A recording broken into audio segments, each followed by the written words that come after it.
Good afternoon, my name is Simon Hay. I'm the Chief Marketing Officer for Cockerill Defense. And the Cockerill IX was an internal development, something outside the box. And again, as you have just said, we presented it for the first time in March 2022 at the show here in Riyadh. And since then, we've been doing a lot of work, especially on the mobility and the firing trials.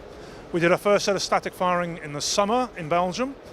And then in the spring of this year, we were able to do a live fire mobile firing with the French Army at the range in northern France in Suippes, where we did fire on the move against mobile targets. And then more recently, again, with the French Army, with their STAT, or the Technical Services of the Land Forces, we went to Caen in the south of France and did more firings, especially on the move. And we fired at over 120 kilometers an hour, stabilized against moving targets with very impressive precision results.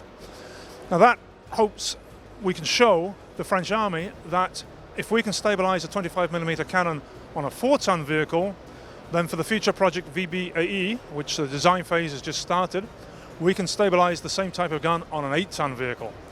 And I don't know if there's a world record for firing on the move in a stabilized manner, but 120 kilometers an hour was a very impressive result with very impressive precision results obtained during that test. What we're envisaging, this is a high-speed vehicle to do long-distance intercepts for countries with long borders, long internal borders, where they can't necessarily have soldiers or battalions or even a division, even a small platoon positioned at every 10 kilometers. This is something that could get to a place to take on somebody coming in that you don't want.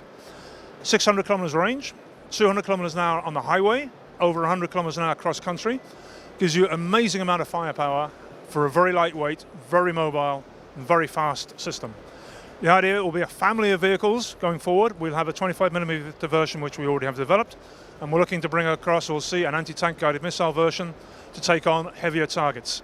But we expect this to be sort of border patrol, anti-intrusion, high-speed maneuver, and also a lot of interest in special forces in Europe as well, for special intervention raids, fast missions where you have to go in and out quickly.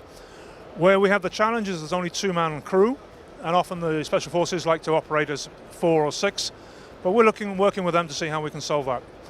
And it's possible, if the acquisition of Arcus goes through in the future, that we'll be working with them to develop the mobility solution to bring it to a production phase. The weapon solution is already very mature. It's based on technology we use in our other turret systems. It's just a little bit more extreme in terms of speed, and obviously the capability to stabilize a gun at very high speed is something we've now got good experience with. Right, and this summer at Eurosatory we'll show the new helmet system, which gives you an interactive control of the weapon system and of your environment. So you can have different modes of observation, select your target with a click of an eye, and engage the target very, very quickly. And especially when you're high speed on the move, trying to use a joystick maybe not be the easiest interface when the vehicle is moving around quickly. So this will be another piece of innovation, partly financed by the regional government of Wallonia, to show our new capabilities, together with the decision aid making, where we can propose a solution when you're in a specific combat environment. And with that, we have the automatic identification of the threats that could be around both terrestrial and in the air. And we've got a big database of vehicles, of drones, that we can propose solutions for in terms of how to combat them. This whole technology is based on artificial intelligence, so the identification and the aid to make a decision is all based around artificial intelligence. Gaming theory, we're using artificial intelligence to generate imagery that it then has to identify. So we are using it for the training side, using wargaming theory to predict how you should behave in different situations, and using real-life environments to simulate, to create battlefield environments to make your aid of decision tool better and better. So it's an artificial intelligence system that keeps on learning.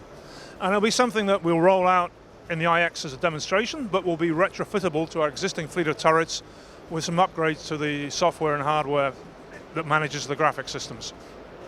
For the IX, we're probably about 2 years away from being at a production phase. We're continuing to use our proof of principle prototype to develop and understand what people want to do with it. And I think if the Arcus acquisition goes through, we'll be working with them to bring it up to an industrial phase for 2026 timeframe. Because there is a lot of interest we have to be able to deliver. And there's work to be done to get to that stage still. Right, well, John Cockerill was founded by an Englishman in 1817, and in the 1820s we were already producing weapon systems and components for weapon systems. And then when Belgium was formed in 1830, 1831, we started making deliveries of gun carriages to the Belgian army. We've been involved in weapon manufacturing since the 1840s, and the weapon we see here is 1902 vintage. It's a 3-pounder, or a 47mm gun, which was used for infantry, very highly mobile, very light, and with an interactive screw-lock breech, which was quite unique at the time, so a fast-firing weapon. And we've been doing weapon systems and turrets. I think our first turret was in the 1970s with the lightweight 90mm turret, which you'll see on the Autocar stand.